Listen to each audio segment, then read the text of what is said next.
Okay, we can do. Let me start the prayer, and then one of you, I don't know if any of you can read, can decide. Let me Prabhu, I do. can read. Okay, sure. Yeah. Okay. Okay, then maybe you can also start the prayers, Mati. That's good. Yeah. Okay. Namo Vishnupadaya Krishna Prasthaya Bhutale Srimati Bhakti Vedanta Swami Niti Namine Namaste Saraswati Devi Gauravani Pracharine Nirvishesha Shunyavadi Paschatya Desha Tarini Jai Shri Krishna Chaitanya Prabhu Nityananda Shri Advaita Gadadhara Shivashadi Gaura Bhakta Vrinda Hare Krishna Krishna Krishna Hare Hare Hare Rama Rama Rama Hare Hare. We are reading from Krishna book, the Supreme Personality of Godhead, chapter 33, description of the rasa dance. Thus, hearing the Supreme Personality of Godhead, Krishna speaking to pacify them, the gopis became very much pleased. They became completely relieved of the great suffering of separation, not only by hearing the words of the Supreme Personality of Godhead, but also by touching his hands and legs. After this, the Supreme Personality of Godhead began his rasa dance. A dance in the midst of many girls is called a rasa dance. So Krishna began to dance among the most beautiful and fortunate girls within the three worlds. The gopis of Vrindavana, who were so attracted to him, danced with Krishna, hand in hand. Krishna's rasa dance should never be compared to any kind of material dance, such as a ball dance or a society dance. The rasa dance is a completely spiritual performance. In order to establish this fact, Krishna, the supreme mystic, expanded himself into many forms and stood beside each gopi, placing his hands on the shoulders of gopis on both sides of him. He began to dance in their midst. The mystic expansions of Krishna were not perceived by the gopis because Krishna appeared alone to each of them. Each gopi thought that Krishna was dancing with her alone. Above that wonderful dance flew many airplanes carrying the denizens of the heavenly planets, who were very eager to see the wonderful dance of Krishna with the gopis. The Gandharvas and Kinnaras began to sing, and accompanied by their respective wives, all the Gandharvas began to shower flowers on the dancers. As gopis and Krishna danced together, a very blissful musical sound was produced from the tinkling of their bells, ornaments, and bangles. It appeared that Krishna was greenish sapphire locket in the midst of a golden necklace decorated with valuable stones. While Krishna and the gopis danced, they displayed extraordinary bodily features. The movements of their legs, their placing their hands on one another, the movements of their eyebrows, their smiling, the movements of the gopis' breast, gopis' cloths and earrings, their cheeks, their hair with flowers, as Krishna and the gopis sang and danced, these combined to appear like clouds, thunder, snow, and lightning. Krishna's bodily features appeared just like a group of clouds. The gopis' songs were like thunder. Their beauty appeared to be just like lightning in the sky, and the drops of perspiration visible on their faces appeared like falling snow. In this way, the gopis and Krishna fully engaged in dancing. The necks of the gopis became tinted with red due to the desire to enjoy Krishna more and more. To satisfy them, Krishna began to clap his hands in time with their singing. Actually, the whole world is full of Krishna's singing, but it is appreciated in different ways by different kinds of living entities. This is confirmed in the Bhagavad Gita. Ye yatha mam prapadyante tam tadaiva bhajamyaham. Krishna is dancing, and every living entity is also dancing. But there is a difference between the dancing in the spiritual world and that in the material world. That this is expressed by the author of Chaitanya Charitamrita, who says that the master dancer is Krishna and everyone else is his servant. Prabhu, can you please scroll up?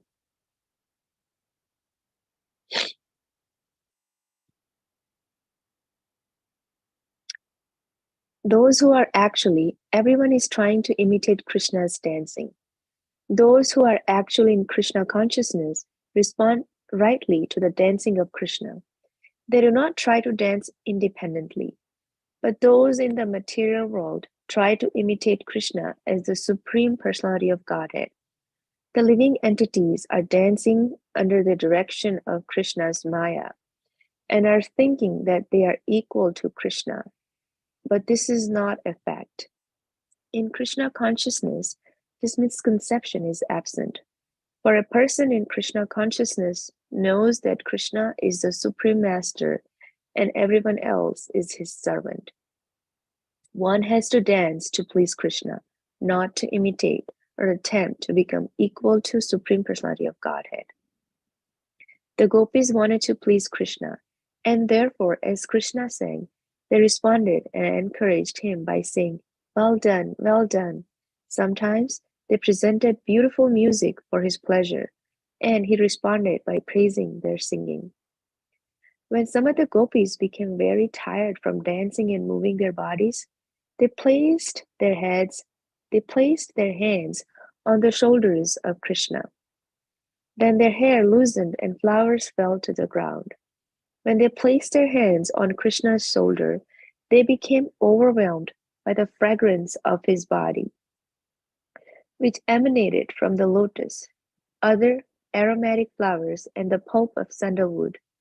They became filled with attraction for him, and they began to kiss him. Some gopis touched Krishna's cheek, and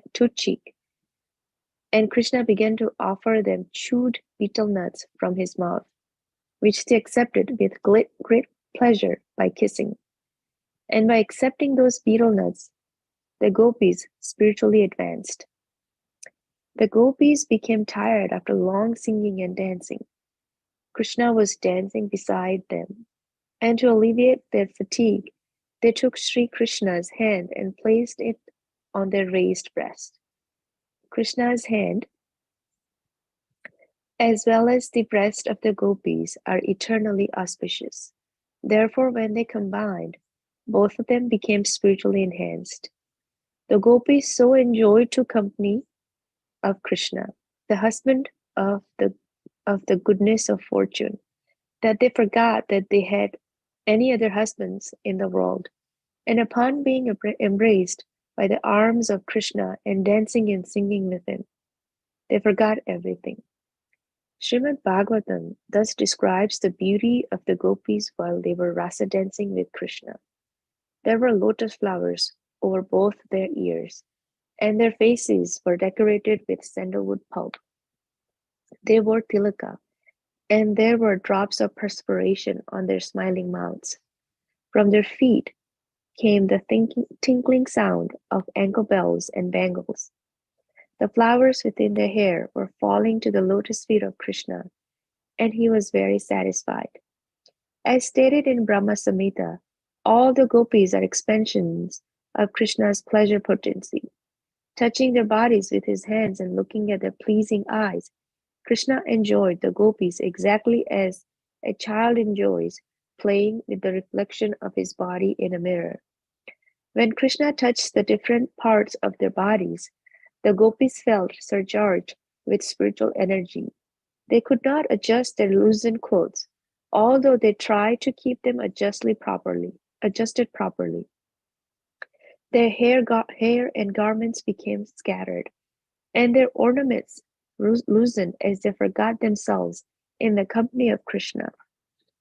While Krishna was enjoying the company of the gopis in the rasa dance, the astonished demigods and their wives gathered in the sky. The moon being afflicted The moon, being afflicted with a sort of lust, began to watch the dance and became stunned with wonder. The gopis had prayed to the goddess of Katyayani to have Krishna as their husband. Now Krishna was fulfilling their desire by expending himself in as many forms as there were gopis and enjoying them exactly like a husband. Srila Sukadeva Goswami has remarked that Krishna is self-sufficient. He is Atmarama. He doesn't need anyone else or for his satisfaction. But because the gopis wanted Krishna as their husband, he fulfilled their desire. When Krishna saw that the gopis were tired from dancing with him, he immediately began to wipe his hands over their faces so their fatigue would be relieved. In order to reciprocate the kind hospitality of Krishna, the gopis began to look at him lovingly. They were overjoyed by the auspicious touch of the hand of Krishna. Their smiling cheeks shone with beauty, and they began to sing the glories of Krishna with transcendental pleasure. As pure devotees, the more the gopis enjoyed Krishna's company, the more they became enlightened with his glories, and thus they reciprocated with him. They wanted to satisfy Krishna by glorifying his transcendental pastimes. Krishna is the Supreme Personality of Godhead, the master of all masters, and the gopis wanted to worship him for his usual exhibition of mercy upon them. The gopis and Krishna entered the water of the Yamuna just to relieve their fatigue from the rasa dance. The lily flower garlands around the necks of the gopis were strewn to pieces due to gopis embracing the body of Krishna, and the flowers were reddish from being smeared with the kumkum on their breasts. The bumblebees were humming about in order to get honey from the flowers. Krishna and the gopis entered the water of the Yamuna just as an elephant enters the water tank with his many female companions. Both the gopis and Krishna forgot their real identities, playing in the water, enjoying each other's company, and relieving the fatigue of rasa dancing. The gopis began to splash water on the body of Krishna, all the while smiling, and Krishna enjoyed this. As Krishna was taking pleasure in the joking words and splashing water, the demigods in the heavenly planets showered flowers. The demigods thus praised the super excellent rasa dance of Krishna, the supreme enjoyer, and his pastimes with the gopis in the water of the Yamuna. After this, Lord Krishna and the gopis came out of the water and began to stroll along the bank of the Yamuna, where a nice breeze was blowing, carrying the aroma of different kinds of flowers over the water and land. While strolling on the bank of the Yamuna, Krishna recited various kinds of poetry. He thus enjoyed the company of the gopis in the soothing moonlight of autumn. Sex desire is especially excited in the autumn season. But the wonderful thing about Krishna's association with the gopis is that there was no question of sex desire. It was, as clearly stated in Bhagavata description by Sukadeva Goswami, Avaruddha Saurata, the sex impulse was completely controlled. There is a distinction between Lord Krishna's dancing with the gopis and the ordinary dancing of living entities within the material world. In order to clear up further misconception about the rasa dance and the affairs of Krishna and the gopis, Maharaj Parikshit, the hearer of Srimad Bhagavatam, told Sukadeva Goswami, Krishna appeared on the earth to establish the regulatory principles of religion and to curb predominance of irreligion. But the behavior of Krishna and the gopis might encourage irreligious principles in the material world. I'm simply surprised that he would act in such a way, enjoying the company of others' wives in the dead of night. This statement of Maharaj Parikshit was very much appreciated by Sukadeva Goswami. The answer anticipates the abominable acts of Mayavadi impersonalists who place themselves in the position of Krishna and enjoy the company of young girls and women. The basic Vedic injunctions never allow a person to enjoy sex with any woman except his own wife. Krishna's appreciation of the gopis appeared to be distinctly in violation of these rules. Maharaj Parikshit understood the total situation from Sukadev Goswami. Yet to further clarify the transcendental nature of Krishna and the gopis in the rasa dance, he expressed his surprise. This is very important in order to check the unrestricted association with women by the Prakrita Sahajiyas. In this statement, Maharaj Parikshit has used several important words which require clarification. The first word, Jukupsitam, means abominable. The first doubt of Maharaj Parikshit was as follows. Lord Krishna is the Supreme Personality of Godhead, who had advented himself to establish religious principles. Why then did he mix with others' wives in the dead of the night and enjoy dancing, embracing, and kissing? According to the Vedic injunctions, this is not allowed. Also, when the gopis first came to him, he gave instructions to them to return to their homes. To call the wives of other persons or young girls and enjoy dancing with them is certainly abominable according to Vedas. Why should Krishna have done this? Another word used here is aptakama. Some may take it for granted that Krishna was very lusty among young girls, but Parikshit Maharaj said that this was not possible.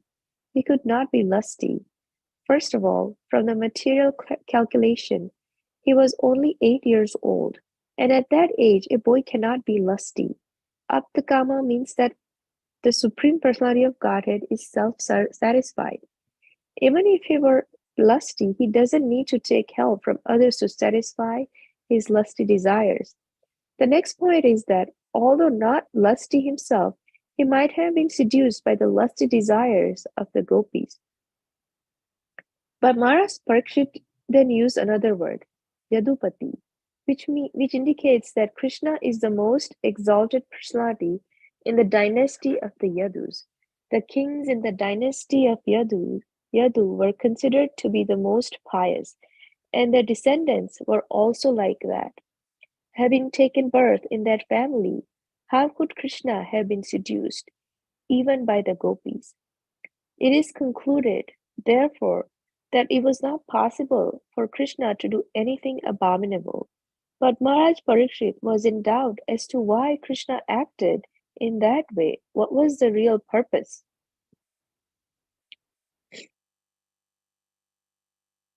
Another word Maharaj Parikshit used when he addressed Sukadeva Goswami is suvrata, which means to take a vow. You want to take a rest, Mataji? So Parampur Mataji, Yeah, you can read. Yeah. okay, Thank you. Prabhu. Yeah. I don't know if you're able to read Mataji, Parampur Mataji now. Prabhuji, yes, Mataji, I can read. Yeah. So another, thank you, Hare Krishna. Another word Maharaja Parikshit used when he addressed Shukadeva Goswami is Shuvrata, which means to take a vow to enact pious activities. Sukadeva Goswami was an educated brahmachari, and under the circumstances, it was not possible for him to indulge in sex. It is strictly prohibited for brahmacharis. And what to speak of brahmachari like Sukadeva Goswami? But because the circumstances of the rasa dance was very suspect, Maharaja Parikshit inquired for clarification from Sukadeva Goswami. Sukadeva Goswami immediately replied that transgressions from religious principles by the Supreme Controller testify to his great power. For example, fire can consume any abominable thing. That is the manifestation of the supremacy of the fire. Similarly, the sun can absorb water from the urinal or from stool, and the sun is not polluted. Rather, due to the influence of the sunshine, the polluted, contaminated place becomes disinfected and sterilized. One may also argue that since Krishna is the supreme authority, his activities should be followed. In answer to this argument, Shukadeva Goswami has very clearly said that the Ishvara or supreme controller may sometimes violate his own instructions, but this is possible only for the controller himself, not for the followers. Unusual and uncommon activities by the controller can never be imitated. Sukadeva Goswami warned that the conditioned followers who are not actually in control should never even imagine imitating the uncommon activities of the controller. A Mayavadi philosopher may falsely claim to be God or Krishna, but he cannot actually act like Krishna. He can persuade his followers to falsely imitate the Rasa dance, but he is unable to lift Govardhan here. We have many experiences in the past of Mayavadi rascals who delude their followers by posing themselves as Krishna in order to enjoy Rasa Leela. Prabhuji, can you scroll it Sure, up? Mate. Yeah, just pause for 1 minute, Mate. Oh, I can pause here? Or Yeah, go ahead, Mate. Sorry. in many instances, they were checked by the government, arrested, or punished. In Orissa, Thakura Bhakti Vinoda punished a so-called incarnation of Vishnu who was imitating the Rasalila with young girls. There were many. Prabhuji, can you let me know where to pause? Yeah, sure, Mate. Yeah. There were many complaints against the so-called incarnation. At that time, Bhaktivinoda Thakur was a magistrate, and the government deputed him to deal with that rascal, and he punished him very severely. The Rasa Leela dance cannot be imitated by anyone. Sukadev Goswami warns that one should not even think of imitating it. He specifically mentions that if out of the foolishness one tries to imitate Krishna's rasa dance, he will be killed, just like a person who wants to imitate Lord Shiva's drinking of an ocean of poison. Lord Shiva drank an ocean of poison and kept it within his throat. This poison made his throat turn blue. Hare Krishna, Hare Krishna, Krishna. And therefore Lord Shiva is called Nilakantha. But if any ordinary person tries to imitate Lord Shiva by drinking poison or smoking ganja, he is sure to be vanquished and will die within a very short time. Lord Sri Krishna, Lord Sri Krishna's dealings with the gopis occurred under special circumstances. Most of the gopis in their previous lives were great sages, expert in the study of the Vedas, and when Lord Krishna appeared as Lord Ramachandra, they wanted to enjoy with him. Lord Ramchandra gave them the benediction that their desires would be fulfilled when he would appear as Krishna. Therefore, the desire of the gopis to enjoy the appearance of Lord Krishna was long cherished. So they approached the goddess of Katyayani to have Krishna as their husband. There are many other circumstances which also testify to the supreme authority of Krishna and show that he is not bound by the rules and regulations of the material world. In special cases, he acts as he likes to favor his devotees. This is possible only for him because he is the supreme controller. People in general should follow the instruction of Lord Krishna as given in the Bhagavad Gita and should not even imagine imitating Lord Krishna in the Ras dance. Krishna's lifting of Govardhan hill and his killing of great demons like Putana are all obviously extraordinary activities. Similarly, the Ras dance is also an uncommon activity and cannot be imitated by any ordinary person. An ordinary person engaged in the occupational duty like Arjun should execute his duty for the satisfaction of Krishna. That is within his power. Arjuna was a fighter, and Krishna wanted him to fight for his satisfaction. Arjun agreed, although at first he was not willing to fight. Duties were required for ordinary person. They should not jump up or try to imitate Krishna and indulge in Rasa Leela and thus bring about their ruin.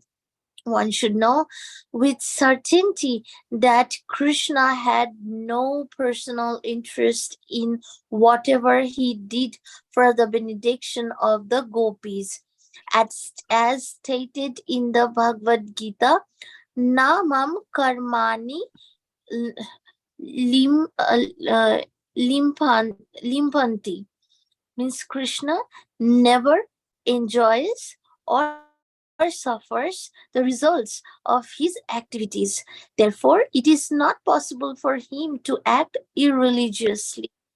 He is transcendental to all religious duties and principles. He is untouched by the modes of material nature. He is the supreme controller of all living entities, whether in human society, in demigod society, in the heavenly planets, or in the lower forms of life. And he is also the supreme controller of material nature. Therefore, he has nothing to do with the religious or irreligious principles. Thank you, Mate. Yeah, we can pause there. So let us discuss what we read so far in a brief way, and then we continue next session again. He has nothing to do. Okay, we're in page number 252. Okay, good. Let's go through. In the first paragraph, in the beginning of this chapter is the title is a description of Rasa dance. The context of this chapter is in chapter 32. Gopis, remember when they were, what was described is Krishna disappeared from the Rasa Leela, seeing some gopis becoming proud of their having association of Krishna like that. And then they were feeling anxiety in separation of Krishna. And at that time, they were searching for Krishna in the forest. And when finally they gave up and sat at the Yamuna river, that time Krishna came.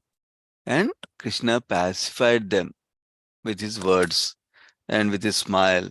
Like that. That's where the last chapter ended. Of course, the most beautiful thing we heard in the last chapter end was that Krishna is saying, "Oh, your devotion is so much for me, towards me. Your love and devotion is so much towards me that I cannot repay your love and devotion like that.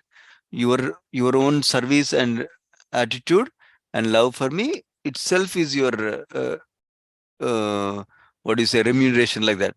Basically, he cannot repay their debt like that. Is saying that's much gratitude he was showing to Krishna was showing to the gopis.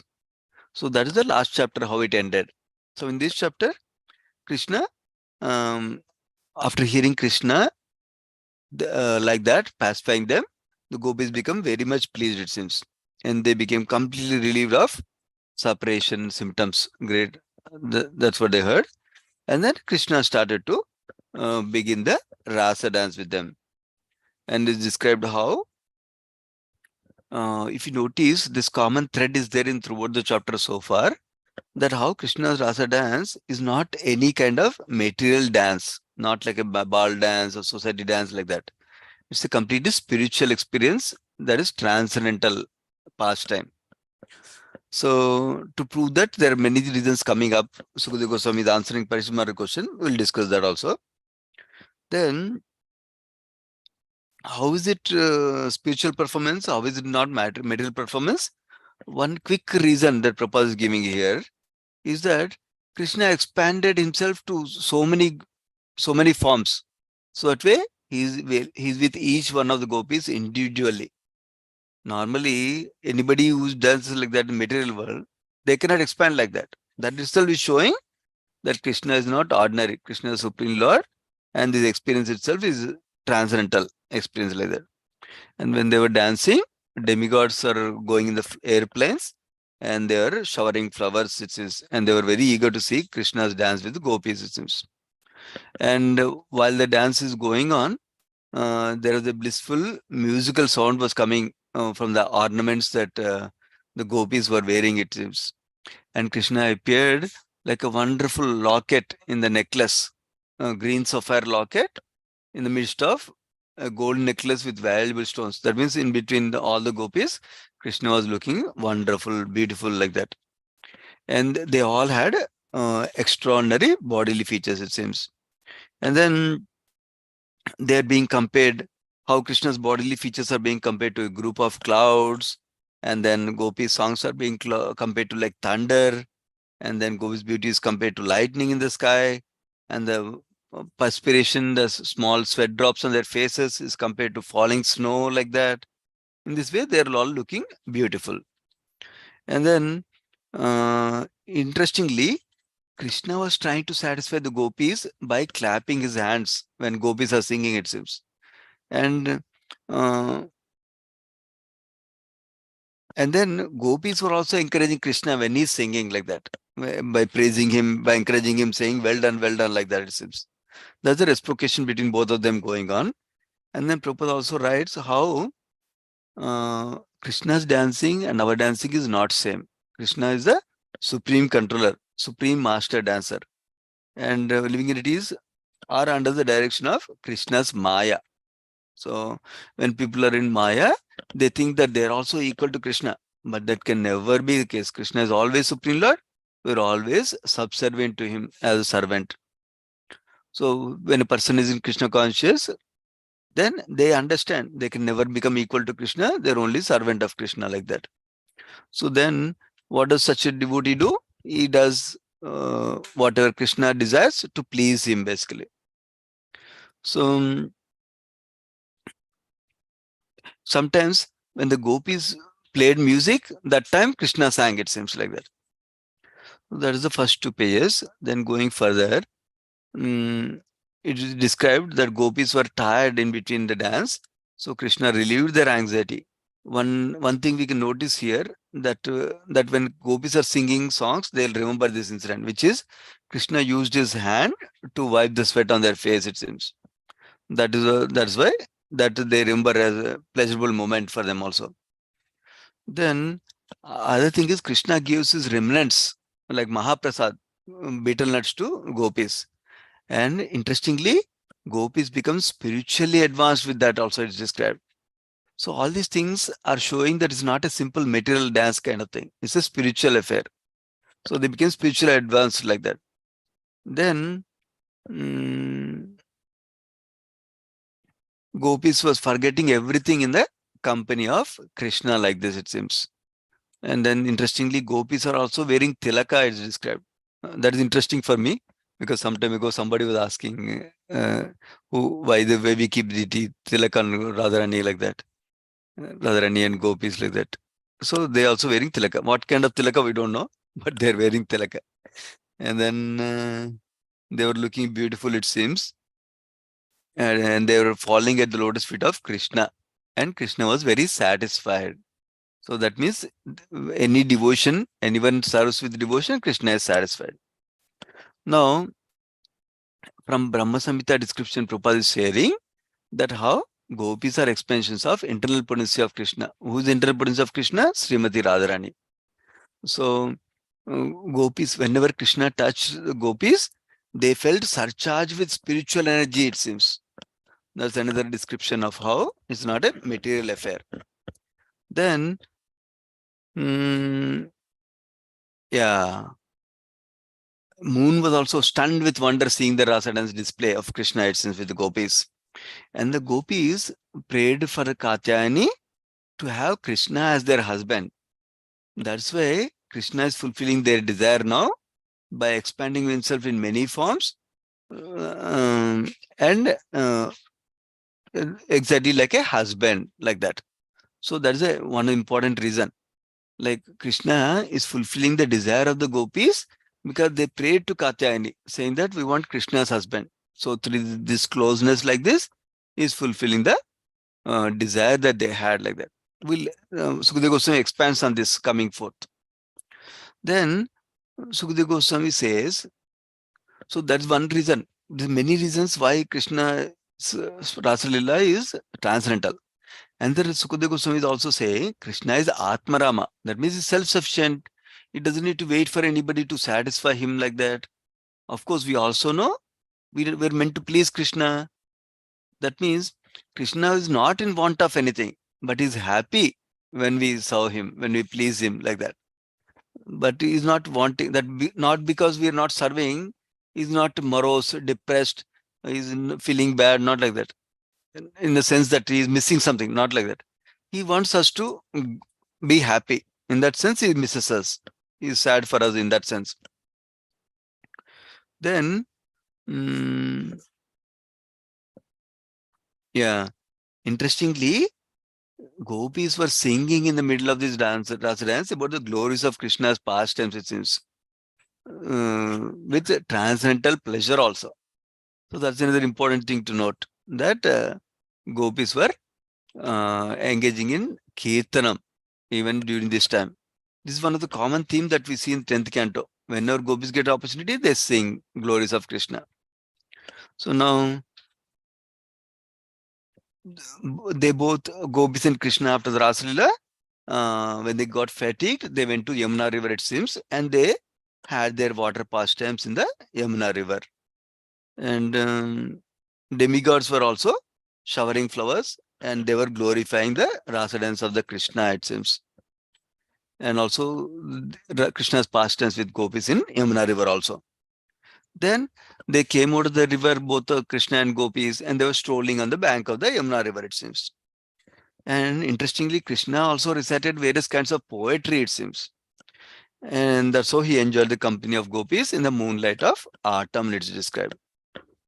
And Sukadeva Goswami Prabhupada is clarifying that there's no question of sex desire in the relationship between Krishna and gopis, because sex impulse was completely controlled. There's no impulse coming like that. So, but to clear up further misconceptions, Parikshit Maharaj asked a doubt. How come Krishna is supposed to be a establisher of religious principles? Then how come he's dancing with other women, other people's wives? Like that, Parikshit Maharaj asked. Not because Parikshit Maharaj had doubt about Krishna.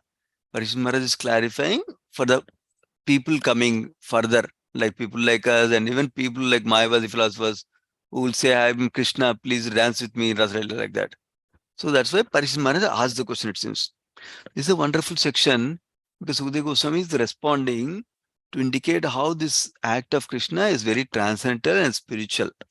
So we'll see some of those answers today, and then further we'll continue in the next session also. There are more answers he gives. So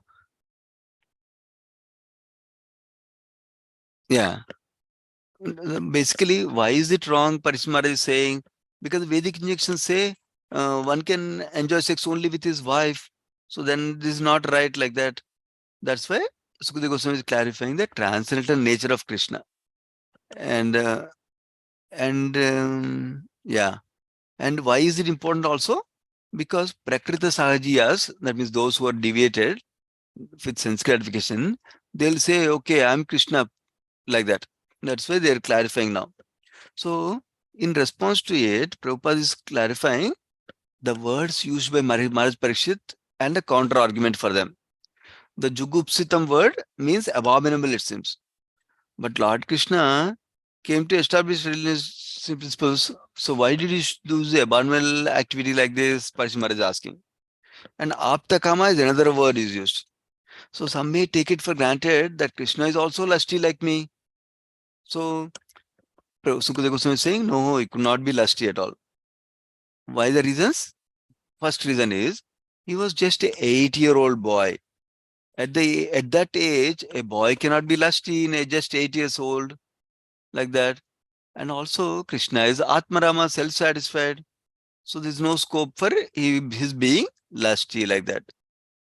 And for let us say, also argument's sake, he was lusty. But even then, he doesn't need somebody's help to satisfy his lusty desires. So next point is that maybe he was seduced by the lusty desires of the gopis. So Sukadeva Goswami is arguing, no, he's Yadupati. He has come in the great dynasty of Yadu dynasty. So there is no scope of his being seduced by such gopis or girls like that. So it was not impossible for Krishna to do anything abominable like that, he's saying.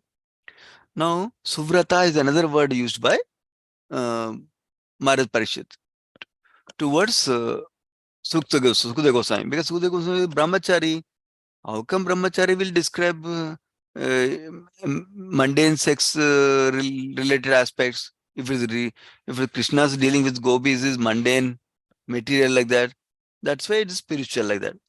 Couple of examples also gives it. Prabhupada is giving that how any impure thing you put in the fire, it just consumes it. It doesn't get polluted. Similarly, sun light can fall on urine or stool. It will absorb the water. It will purify it. But the sun will not get contaminated. Similarly, Krishna's dealings with gopis are like that. He will never become contaminated. Then, somebody may ask, how Krishna is supposed to be Acharya? That means not only he shares the message of Bhagavad Gita and religious principles, but he should follow them so that everybody can follow a great example. Then why is he doing like this? The answer Sukadeva Goswami is saying is, Krishna is the supreme controller. So, being a supreme controller, he can violate his own instructions. But people like us who are not able to control anything, we cannot imitate Krishna. But Krishna can do it. For example, Krishna lifted the Govardhan Giri. If somebody says, I can also do like Krishna, then they can lift Govardhan Giri and show first. That way, it's not appropriate to compare ourselves to Krishna and follow him. So later on, Prabhupada is confirming that those activities that are very, very difficult for us, that are not, that are out of ordinary with the moral acts, we don't do. We follow Krishna's instructions instead, like that. That's called following instead of imitating. So then, Prabhupada is explaining that in the past, several people said, I'm Krishna, like that. He's explaining the incident about Bhaktivinoda Thakur also, where he had to get somebody arrested, like that. So, now next set of paragraphs focus on one important point, that we should never try to imitate Krishna by in these activities like Ras Leela, like that. We should only follow Krishna. Yeah.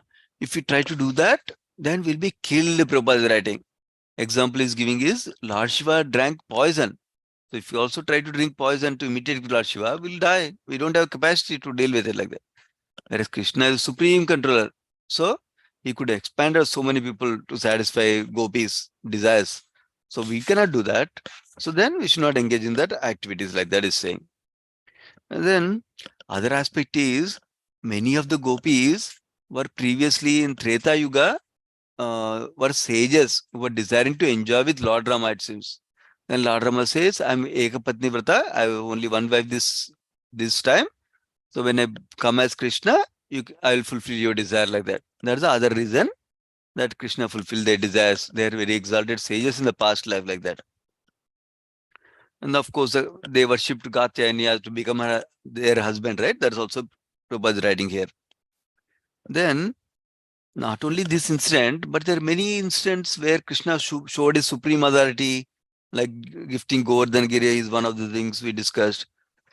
And then killing of great demons like Putana also.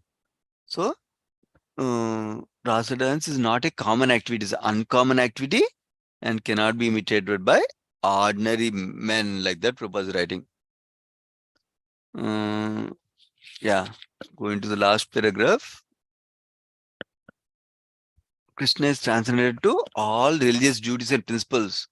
That means Krishna doesn't come into mode of passion and our ignorance and lust develops for him like that. That's why Krishna is not doing that. Krishna is beyond the modes of mental nature. In fact, he is the supreme control of the modes of mental nature. That's why he can never come under the influence of the modes like that we are hearing. So we'll continue in the next session from here. Other reasons why Krishna's Rasalila is transcendental we'll hear next session. Any other comments or questions before we end today? But yeah, I have two questions. Yes? Yeah. I have a 8 o'clock class, so we'll do whatever we can do before that. Yeah? Go ahead, Mate. Okay, Prabhuji. First question is that were the demigods able to see many expansions of Krishna? That is not mentioned here, so we do not know. Only thing mentioned is they were very happy to see that Krishna dancing with the gopis in a wonderful fashion. That much only we see. I don't remember if Srimad Bhagavatam directly has mention of that also. Okay. Next question is the next. It is it is mentioned that gopis were wearing tilaka. Yeah. Like tilak generally, the tilak we do, the pundra is from gopis, soil of their lotus feet, right? Yeah. And I don't know, I heard when I was child, like my mom used to give me a bindi Yeah, correct. dot, and she used to say it's a tilak. Correct. And tilaks, like maybe gopis are wearing these red dot tilak. I don't know. Possibly. We don't know. That's what I expressed the doubt, right? I don't know. Yeah. The elaboration is not there. Yeah. What kind of tilak? Yeah. Dots also called tilak only. You're right. Yeah. So there are different kinds of decoration on the forehead like that. These Yes. are Yes. Okay. Mother. Thank you, Mother. Any other comments or questions? Okay. Otherwise, we can end here. We can continue again next week. Srimad Bhagavatam ki jai, Srila Prabhupada ki jai. Let's offer obeisance to all the devotees of the Lord. Vancha kalpatarubhyascha kupasindubhyevacha paitanam pavanebhyo vaishnavibhyo namo namaha. Thank you so much, devotees. Hare Krishna. Hare Krishna Prabhuji, Hare Thank you, Krishna. Prabhu. Hare Krishna.